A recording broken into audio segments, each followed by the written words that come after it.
All right, so it's a pleasure to introduce the next speaker, Ricardo Gonzalez. He has a BA and an MA in economics from Pontificia Universidad Católica de Chile. He was a coordinator of the public opinion program at Centro de Estudios Públicos, as well as of the International Social Survey Program in Chile, both from September 2013 to January 2020. He's the founding member and director of the Laboratory of Surveys and Social Analysis at Universidad Adolfo Ibáñez in March 2020. The acronym for that is LEAS, L-E-A-S, and it's focused on measuring social change in Chile using innovative methods in survey research. He was awarded the World Association for Public Opinion Research Elizabeth H. Nelson Prize in 2019. He is the author of academic articles and books on public opinion and comparative analysis. Ricardo, the floor is yours. Thank you for the introduction. Good morning and good evening. Okay, so why setting up a mixed mode probability-based panel in Chile? First, Chile has a strong reliance on face-to-face surveys, so costs and non-response rates of the surveys are increasing as in rich countries, so we need to look for alternative modes of data collection. Second, internet penetration is rather high, 87% before the pandemic, although 50% of people older than 55 doesn't have access. So that's very important for designing this. And one additional reason is that face-to-face surveys are impossible to field when important events disrupt the regular functioning of major cities. And one example is this. On October 18th in 2019, chaos unleashed on the streets of Santiago, capital city, and major cities across the country. So peaceful and massive demonstrations took place in major cities, but also organized groups blocked the streets using barricades and bonfires several months, I said, after October 18th. So these groups were protesting against inequalities of all sorts and expressing a widespread perception of a lack of fairness. You see that in this context, it's very difficult to conduct a field-to-field survey. But also, of course, the pandemic. Chile had its first COVID-19 case on March 3rd, just a year. School closures and stay-at-home orders were established since mid-March last year. We never had nationwide lockdowns. We had targeted lockdowns at the municipality level instead. In July 2020, roughly 60% of the population was on lockdown. In August 2020, Chile was top 5 in the world in terms of COVID-19 cases per million. So, and the numbers of new cases in January and February this year are very similar to those in June and July 2020. So, and that was our worst moment. So we're not out of the woods just yet. In both cases, it was impossible to field a face-to-face survey. So when high quality and timely information was needed the most. So policymakers had to rely on low quality information coming from opt-in panels.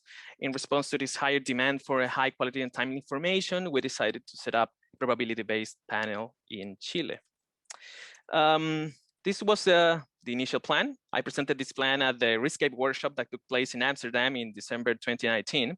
Representatives from national probability-based online panels across the globe participated in the workshop. Ben Phillips, who is actually coming after me in this conference, was there as well. I planned one big recruitment stage in year 1 on the back of a face-to-face survey. I planned to interview 2,500 households and recruiting all household members older than 15 years. I was aiming to get somewhere between 4,000 and 6,000 recruited individuals. After recruitment, I planned to fill 4 waves per year, 1,000 individuals per wave. I plan to deliver an electronic gift card for responding each survey. That was about 4,000 Chilean pesos, which is roughly 5.5 US, redeemable at a large chain of retail shops across the country. And this is very important. This is the cheapest gift card available in the market. So each wave was going to be conducted on mixed modes, online for those having internet access, and phone interviews for those who do not. I was aware that this decision, of course, introduces selection and mode effects, but my own research in Chile found mode effects in items on political affairs, which of course are very important for us, but not on economic and some social perceptions, which are also of interest to us. But well, the the pandemic happened, and I had to come up with a new plan since face-to-face surveys were not feasible here in 2020, and also I had less resources to set this up. So I decided to select respondents through probability sampling by RDD of cell phone numbers, so it's just a single frame, and recruit individuals on the back of the CADI survey that included the profiling, as well as items on well-being, mental health, COVID, of course, social support, and employment. I would have preferred the profiling survey by itself, but to be completely honest with you, my boss wanted me to collect more data for analysis, and given that the center I am running is new, so I needed to, come up with some data. And I also, for economic reasons, of course, I decided to run a little experiment on incentives. 4,000 Chilean pesos is the cheapest gift card available in the market, but it reduces the cost advantage. So I created a system of loyalty points that can be redeemed for a gift card after collecting a certain number of points. So for responding each survey, the respondent receives 2,000 points, which means that respondents can get the cheapest gift card after responding to surveys. The system reduces costs by half, but it can affect agreement to join the panel composition, response, and retention rates. So around 1,600 individuals were asked to join the panel at the end of the interview and promised to receive a gift card of 4,000 Chilean pesos after responding each survey, and other 1,600 individuals were asked to join the panel and promised to receive points that can be redeemed for a gift card. And these are the results. Only about 8% of households in Chile do not have access to cell phones, so the under coverage rate is low. Airports response rate 1 was 11 in the first case and 9% in the second case. 71% agreed to join the panel among respondents under the first incentive scheme, and 50% in the second case. And this is the panel composition. I also show the sample composition of face-to-face survey. The last I could field, it was in December 2019. A CADI RDD survey, I fielded in August 2020. And importantly, these are unweighted figures. So the table shows that recruited individuals are closer to the census figures than face-to-face surveys in terms of sex, regardless of the incentive scheme. Actually, they are fairly similar in terms of sex across incentive schemes. When it comes to age, however, the panelists tend to be younger, more so those recruited using the loyalty points. However, deviations are larger in face-to-face surveys. The sample is biased towards older people. And the highest deviations of the panelists occur in education levels. Recruited individuals tend to reach higher education levels, more so those recruited using the loyalty points. And this table shows the same, but I added 2 columns. Web only shows the part of the sample that gave us their emails, and the mixed mode, which includes those participating by web and phone. When it comes to age, excluding those participating by phone generates an extremely young sample. And in terms of education, the largest deviations are seen when excluding those participating by phone again. So using mixed mode corrects part of these deviations, which is why I insist on mixed modes instead of online only. And usually survey researchers from developing countries usually say that online or mixed mode probability-based panels are not useful in their countries because respondents in developing countries lack literacy skills for self-completion mode. And of course, it depends on the topic and the country at hand. But I would say that it's less of a concern considering that panelists tend to be more educated than the general population. And another reason why they say that these panels are not useful in developing countries is that incentives reduce the cost advantage of fielding cross-sectional studies in other modes, particularly by phone. My answer would be yes, they might. And let's look at the Chilean case that you see on the screen. The table shows the costs of fielding waves of a survey of 15 minutes, sample size 1,500, in terms of the cost of a face-to-face survey. The table shows that a phone survey costs around 20% of a face-to-face survey, which is roughly similar to the cost of a mixed mode survey using the cheapest gift card available in the market as an incentive. And this is that's the main point, right? So the survey using loyalty points is cost effective in contrast to other modes. So yeah, incentive schemes are extremely relevant for cost effectiveness in developing countries at this point. Of course, this might change in the future when cost of face-to-face service keep increasing. And at this point, and this is my final slide, you might be wondering about wave level response rates under these two incentive schemes.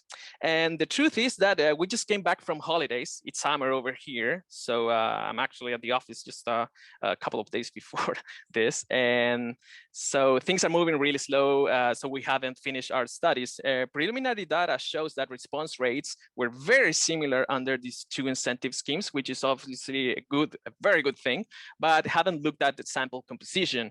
And I also don't have anything to say about retention rates at the moment.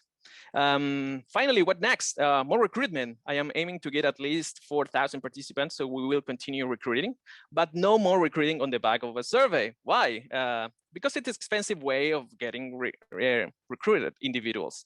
I'm thinking of conducting profiling surveys using IVR, so I'm very looking forward to seeing Ben's presentation after this. And we're also interested in passive data collection. A team of young engineers and I are developing an app collecting GPS locations to study the lives of platform workers who usually face low pay, precarity, and poor and dangerous working conditions. We're planning to calculate the number of trips, miles traveled, time required using GPS locations, but we also plan to collect data from pop-up questions sent at random times to know how they feel over the day. And I'm working with a team of psychologists on that. So we're planning to carry out the study in August this year, and also plan to integrate the app and the panel at the end of this year. So if you have further questions, please feel free to contact me at the email address on the screen. So thanks for listening. Okay, thanks. Actually, very well timed. So I see the first, let me actually see what the first question is. I think right. So the first question is, what modes were actually used? Okay, it's escaping. Let me see. What modes were actually used for sampling? Only an ABS or area props sample and mobile phone RDD sample for recruitment, etc. So maybe Paul, if you want to, you can clarify it yourself for them. Yeah, and that's usually a very very interesting question, because usually for people in some developed countries, they say, "Oh, why didn't you try ABS?" Usually it's very good, right? But the thing is that we don't have a long-standing tradition, the mail tradition here, so we basically do not receive any email or whatsoever, and that's the thing why we don't try that. Actually, the National Statistics Office is trying that, and actually people are well, it's mandatory to respond that survey, and even that is mandatory by law. Non-response rates are very high still. So we don't have much experience working on that. So what we did is just random digit dial. We generate the numbers, randomly, just cell phone numbers, because we discarded the fixed lines, landlines, landlines, because it added to the cost, and actually we would get roughly 2% of additional coverage. So we thought that it's not worth it. Okay. So another question is, you talked about the relevance of mixed mode in developing countries, but what about developed countries like the US? You have any comments on that? Yeah, sure. Well, obviously the thing is mode effects, and mode effects are real. I mean, those happen, and the thing is that they change. They can in some topics they're large, and like I said, usually they're larger in political affairs. Things like government approval, news consumption, party identification, political ideology, they tend to be large. And the thing is that we don't know much about that, like rigorously, because we know a lot about these things, but usually the research that's been published is usually from different subjects. Usually they compare a survey fielded on by the phone, other fielded by web, and you see the differences between those, but they're not the same individuals. And the thing I did in here was within respondent design. So I asked the same people the same questions, but with a short lag of time. Let's say after a couple of days. And the thing is that we didn't see much difference in economic perceptions, like what's your economic situation, and what do you think about the economic situation of the country and stuff like that.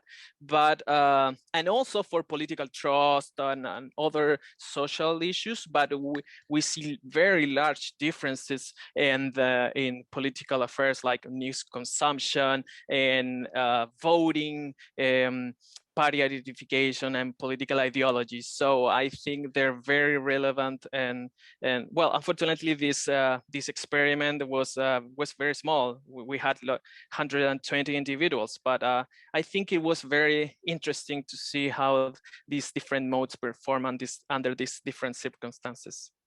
Okay, so here's another one. The educational skew was quite large relative to face-to-face for CATI. And the recruited panelists for face-to-face surveys, we see this in Europe, we would expect to see some bias on education as well. Too many highly educated, too few low, no education. Why in Chile is this not the case? Yeah, and that's very interesting, because it's obviously part of the people behave here. And usually in face-to-face surveys, it's easier to find older people, which usually tend to be women, which is why there's a big sex bias in face-to-face surveys. And also, given that they're old and the country just, well, the modernization process here started just 30 years ago. So older cohorts tend to be low educated, in contrast to new cohorts after that were born after 1980. Approximately, so they tend to be more educated, and of course, those people tend to be they tend to be online all the time. They use their smartphones for responding these surveys, and they went to college and all that. So, and in contrast to people at home, like older people who, well, part of the old cohorts that do not reach those levels of education. And of course, they don't have internet access. But that was before the pandemic. We have, since the pandemic started, there are a lot of programs to incorporate them into the online, giving them devices, teaching them how to use them. So we're not aware at this moment how that process went down. But the thing is that this thing, like having probability-based panels, is going to be even more attractive going forward. Okay, thanks. So we have run out of time, and again, we have time for an overall discussion a little later in the session. So